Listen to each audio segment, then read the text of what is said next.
And Anita, you are live. Thank you, Boo. Hi, everyone. Thank you so much for joining me today. And for those of you who clicked on waiting or clicked on wanting to be informed, thank you so much. And I'm so glad to be here chatting with you about a topic that I've rarely, if ever, spoken online about. And it's the challenge of returning from the other side. In other words, the challenge of integrating the near-death experience into physical life. Now, I speak about this a lot at my events and my retreats. However, one of my team members pointed out that I've rarely, if ever, spoken about this topic here on YouTube. So I'm going to ask you all to please put your comments into the comments below, the comment section. And I'd love to hear from you. I'd love to hear maybe where you're from, but not just that, your questions, particularly on this topic. And make your questions interesting. The more interesting they are, the more likely it is that Danny's going to grab it and pop it up on screen and share it. I love getting your questions, particularly if it's on this topic. So let me explain a little bit more about this topic. So when I had the near-death experience, and I'm sure most of you who are tuned in probably know, I'm Anita Moorjani. I had a near-death experience, and I had it as a result of end-stage cancer. After the near-death experience, the cancer, I had a spontaneous remission, and the cancer healed, and all the tumors disappeared very, very quickly. So after I was completely healed, I was still in the hospital. In 5 weeks, they could find no trace of cancer, and they let me go home to live my life cancer-free. Now, during that time in the hospital, I was very isolated, and I had time to, I would say, cocoon myself in that experience. I was still living with one foot on each side. I was not yet immersed in this physical world. I was in the hospital, but everyone was marveling at the fact that the tumors were disappearing. And so it was not a scary time. It was a happy time. I was euphoric. Look at that. And the doctors couldn't believe it. And the doctors were saying, I don't know what to write in your medical records. And the nurses were being so lovely, as nurses are. They were saying, oh my God, we're so happy you're getting better. We're so happy for you. Your family's happy. So all of that was amazing. Then on the day that I was released to go home, my family were there to pick me up. And I got in the car and I started to feel scared, because the only life I knew after the near-death experience was that very limited cocooned life in my hospital room, except when I was, starting to gain strength and walking outside in the grounds of the hospital. But I didn't know any other life outside. And I didn't know how I was going to explain what had happened. I didn't know, because my mind, my being, my beliefs, everything was different. It was the way I viewed the world was different. Even as I looked at my surroundings, even when I was in the hospital, as I would look out the window, the scenery looked different, even though it was the same scene. This was a city that I had grown up in. But everything looked different. Everything was vibrant and alive. And I could feel everybody's emotions. And I became a little bit afraid as to, how am I going to fit in? And I'd love to hear from you if you relate to this, because I hear this happens to people not just after a near-death experience, but also after other spiritual awakenings, Kundalini experiences, deep spiritual experiences, even experiences from deep plant medicine journeys and things like that, where you get this experience, and then after that, you struggle with integrating it back into your physical life. Now, when I do my retreats, I make sure to spend a lot of time in helping people integrate what we're gaining from the retreat. So usually at my retreats, we'll do these deep journeys without the aid of any substances or anything, purely internal meditative journeys with the aid of music. And after they have had some powerful experiences, we spend a lot of time talking about how to integrate these experiences so that you can take the lessons and apply it in your life, because otherwise you either go back to the person you were before the experience in order to fit in, where there's a danger of becoming that person, or completely suppressing the experience because you want to fit into the physical world, or there's the danger of becoming addicted to the experience itself, that you need to keep going back and having the experience because you're struggling with living real life. The trick is to straddle both worlds. It's to bring the lessons from that world into this one. And that's not easy, because after such an experience, you view this world differently from most people in it. And when you view the world differently, but yet you long to fit in, it can lead to loneliness. And it can lead to you actually pretending you never had the experience or suppressing it. And again, I'd love to hear from you if you relate to anything I'm saying. So I experienced that for a time where I really struggled with grappling with fitting back into this world. And I remember needing to actually spend a lot of time alone. And I wasn't able to socialize in the way I used to, because I felt nobody understood me. And when they would talk about things, their issues, their problems, and things that happen in this physical world, I saw everything differently.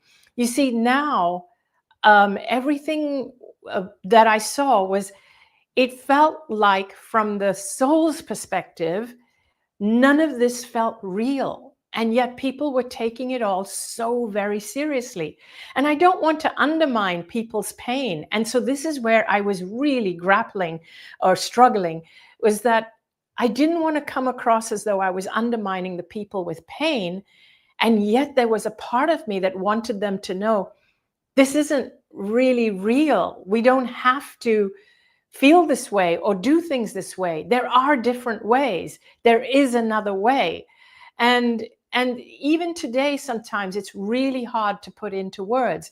When people, for example, to give you an example, when people were struggling with things like going to a job they hate to make money, to make ends meet, I wanted them to know that it doesn't have to be this way, that you don't have to go to a job you hate. In actuality, the most important thing is to love and value yourself. So you see, the biggest lesson I learned from the other side, which is actually what contributed in the biggest way in healing me, was for the first time in my life, and ironically, I wasn't alive, it was in death. For the first time, I learned that the most important thing was to love myself, and to love myself like my life depends on it. And when I say love myself, I don't mean just love my physical body, not in the way of being vain or narcissistic or selfish, but more in a realization that I am a spiritual being. I am a facet of God, or the all that is, or the universe, who is here to express itself. Each one of us, you, me, all of us, are an expression of God. And as I came back into this world and integrated, I realized, wow, people don't realize that. They don't know that. They don't know that you're connected to me. I'm connected to you. I feel what you're feeling. You're actually feeling what I'm feeling, but you're not realizing it. And you're blocking it by going and stressing yourself out about things that don't matter. And so there was like so much, and I wanted people to know. But when you try to explain it sometimes within your own community, it almost sounds like you could be undermining their pain. You know, where people can say, yes, that's all very well for you to say, but you don't understand. I'm struggling right now with with cancers. And I'd be like, I just came through that. I know that pain. I know the pain of struggling with the cancer or with all these things that feel so real when it's happening. But when we can step out of our physical bodies, and when we can step out of our minds and look at life and our life from the soul's perspective, we have a completely different view of life. So let me share with you some of the things that actually helped me through that time. But I'm just going to ask Danny Are there any interesting questions or comments before I continue? There are always interesting comments and always interesting questions when you're speaking. Now, first of all, I'll start off with, let's see. We love you, Anita. I'd say, love you and Danny. Greetings from Dresden, Germany. Hi, Anita from Wales in the UK. Greetings and love. There's a person you may remember from days gone by, Nick Coiner, who says hi. Hi, Nick. I remember him from Omega Workshops. Absolutely. Isabel says hi from Ireland. Hi, Isabel from Ireland. I hope to come to Ireland someday. I'm hoping maybe in 2026 I'll make it to Ireland. And of course, the most important thing about Ireland is the Guinness. Of course it is. Absolutely. So I'm going to jump into just a couple of questions, and then all of the hellos still keep coming in. So if you're from somewhere that hasn't said hello yet, please tell us where you're writing in from. It's always great to travel the world vicariously. Yes, it is. I love it. I love doing these because I get to reach out to so many people from all over the world. Thank you. Thank you. Thank you. So we have a question in from Denver. It says, once you readjusted to life here, how hard was it to remember your experience from the other side? That is a very beautiful question. So you have to, so this is exactly a good segue to the next part that I was going to give you, which were the tips of how to integrate. So one of the things that you must remember is that you don't want to forget or suppress or repress everything that happened during the near-death experience. And again, whether it was an NDE or it was a Kundalini experience, an awakening, anything like that, it applies in every case. Remember, you don't want to repress it, forget it, dismiss it, pretend it never happened. You don't want to do that. So the idea really is to straddle both, and that's important. And again, and the idea is not necessarily to keep going back and recreating. You don't want to keep dying over and over. And if it's a plant experience you've had, a medicine experience, you don't want to be addicted to the experience itself. You want to take the lessons and bring it here into the physical. So I would suggest some of the tips that helped me was making sure that I spent time alone to regroup, to just be with myself and my thoughts, whether that was out in nature, whether that was at home with some nice music, or at home in total silence, or listening to the waves, anything like that. I needed to spend at least 20, 30 minutes being back in myself. Every day, if I couldn't do it every day, I couldn't let 2 or 3 days go by without that gap of time for myself. Sometimes I would, if I had an intense week or something, I would need an entire day or 2 days to go back to that space. It's like you crawl back into that space, into that world that you experienced on the other side. And so I would need that, because in that world, that's where I felt like I was bathed in this feeling of just unconditional love. I was enveloped in this feeling where you know that you are taken care of, that you are loved. And it's so important to keep doing that, because what this does is that it raises your vibe, it raises your energy. Now, remember, when I came back, the tumors healed very, very quickly. And that's because when your vibe is raised, when you're bathed in this feeling, so the idea is to keep recreating that feeling. And let me give you another tip. I have done so many meditative journeys that I've put out there for all of you. I have it in my Sanctuary platform. I have a ton of journeys that help people to go back to that space. And I created those for this reason, is to help people go back to that space. And it's when your vibe is increased, like in that way, that's when you feel the unconditional love. That's when you touch the other side, that's when our guides and loved ones on the other side are able to send us messages because we're vibing higher. And that's the space where even our body gets a chance to heal. When you're here in the physical all the time, and this is the difference, the stark difference I noticed, which is what I had trouble adjusting to. I had forgotten how that fear seems to be a constant background hum in physical life. And when you get removed from it, like in the near-death experience, the biggest thing I noticed was that the fear was gone, the stress was gone. And I had not even noticed when it was there. So it feels like when I was in the near-death experience, it felt like, have you been in a situation where there's been an air conditioner going on the whole time and there's a hum, but you never noticed it. But when it goes off, you notice the silence. And that's when you're like, oh, the air conditioning was on. There was a hum all the time. I didn't know. That's what it was like. It was like I noticed the silence. And when there was that silence, which was the lack of fear, lack of stress, which had become a part of my life, and it's a part of everyone's life, and they don't even realize it. It feels so innate now. But when it's gone, that space got filled with what I describe as unconditional love. So when you are constantly living in this stress and fear, that space is filled.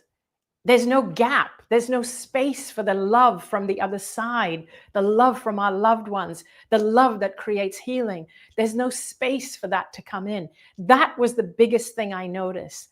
And that is what helped me to integrate, was identifying that and creating the space to allow that to come in, creating the space where I didn't allow that stress and fear back into my life. Over the years, things would trigger it because life and the people in it and the belief system of this culture can be persistent. And it's got worse over the years, not for me. I've had to get stronger in making that gap. But this constant bombardment of stress and fear has got worse in mainstream media, in social media, generally in the world, the way that we disseminate information has got worse. And people, I see them, they're so high strung, they're so in fear. I still want to tell them all, this isn't real. This isn't real. You're buying into something. You're buying into something where there are people behind it who are propagating this because they have some kind of an agenda. It's financial or something. But you don't have to buy into it. You can create your own life in a space of peace and love. And when you do that, you create a very different life. You attract a very different life. I'm going to turn to Danny for the other question or more questions, but I have more to share with you. And again, we're talking about the challenge of returning from the other side. Over to you, Boo. Oh, thank you very much. We have one more greeting, and this is probably the furthest greeting from the furthest away point we would ever get. Somebody says, hello from the Milky Way. From the Milky Way. Oh, that's wonderful. I love it. I love it. An outer space being. So Iona says, so would you say that you become clairvoyant? So it's a yes and no question with the become. I would say all of us are clairvoyant, but we have lost or forgotten that ability. And the near-death experience triggered it again. I think we're born very, very intuitive, psychic, but we repress it. We completely suppress it to fit in. And because it's not something that's accepted in our culture, we get told that this is crazy, it's woo-woo. So to tie this in, even to the challenge of returning from the other side, same thing. When I came back and started telling people that you don't have to buy into all this stress. You have the choice. You have the choice. People would say, no, I don't have a choice. What else can I do? That's life. This is the way it is. And you just want to scream it from the rooftops. No, that's not how life is. It's just how you've been conditioned to believe life is. You're actually all very intuitive. You're all very connected. You just have to realize it and then allow it and then practice it. So here are a couple of things, a couple of tips that helped me. Number one is I had to be okay with not being as entrenched in my community as I used to be.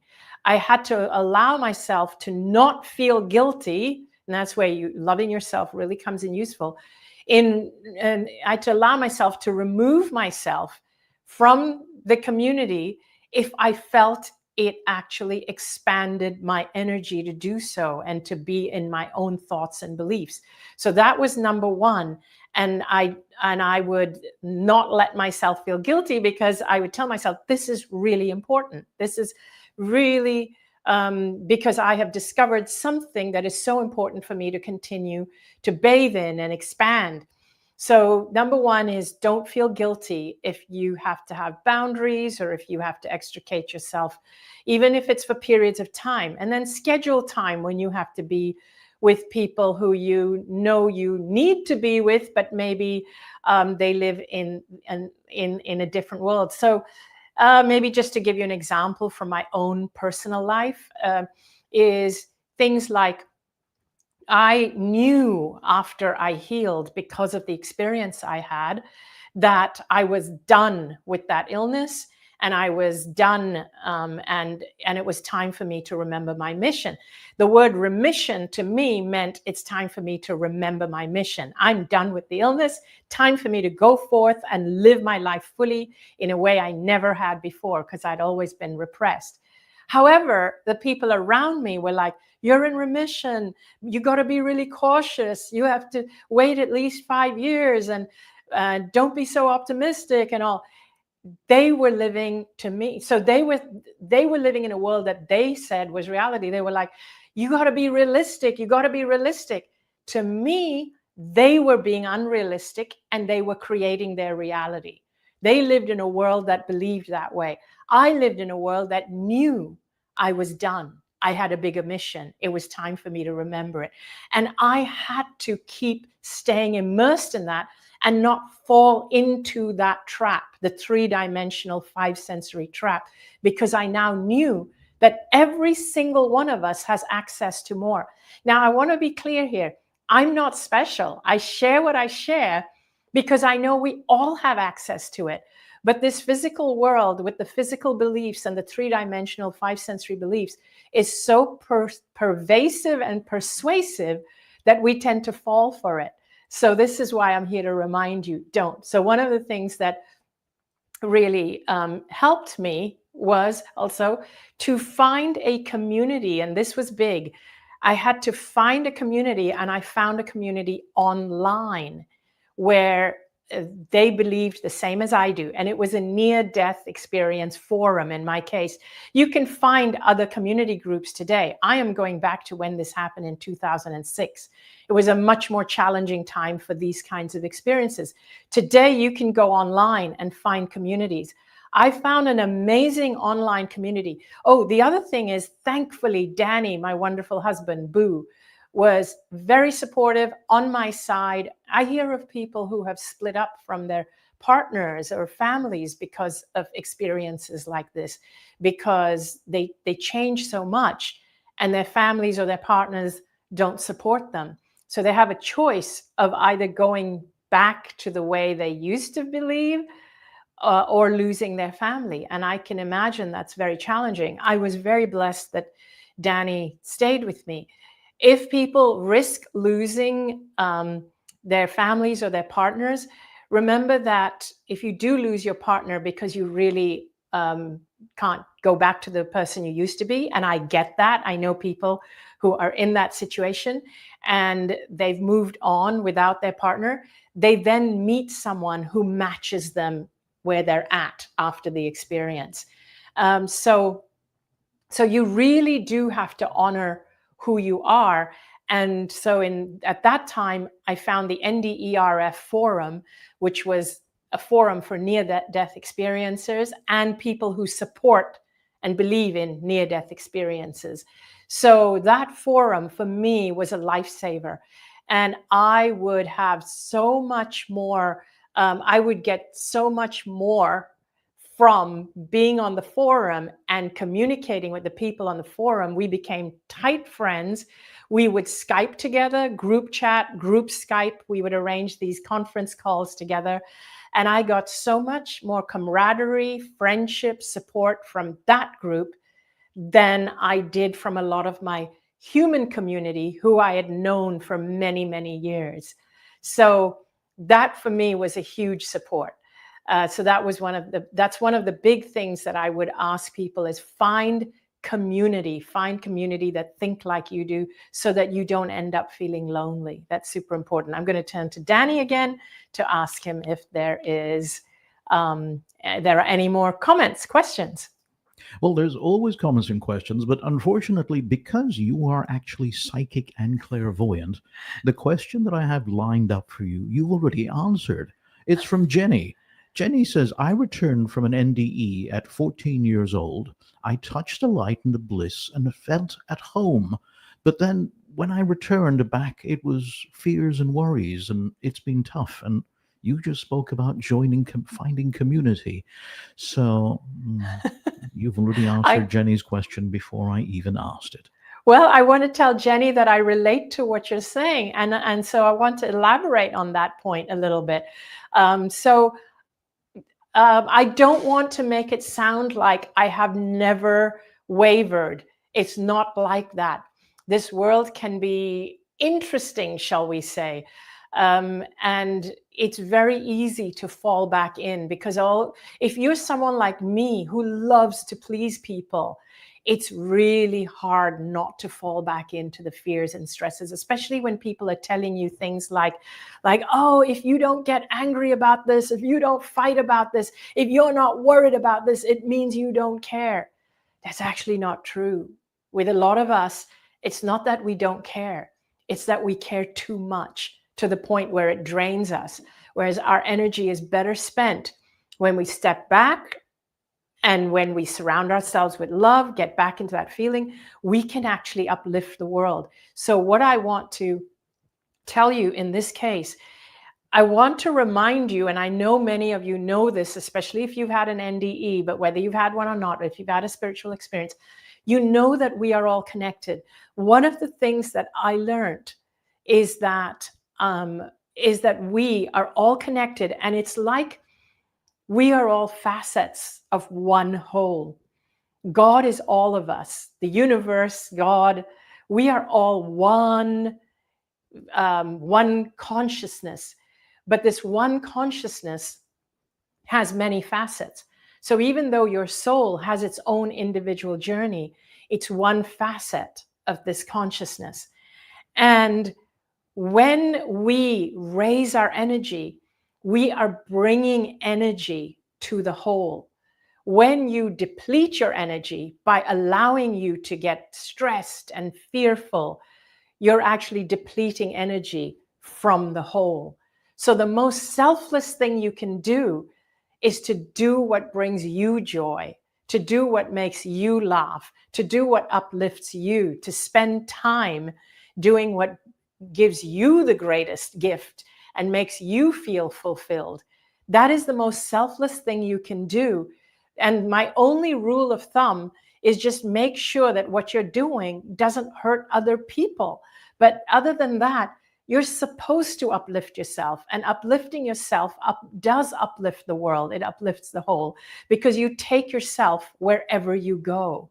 And most people would rather be around somebody who is happy, joyful, high vibe. They feel inspired when you're like that, as opposed to someone who's depleted and always feeling guilty and always feeling like a martyr or like a victim.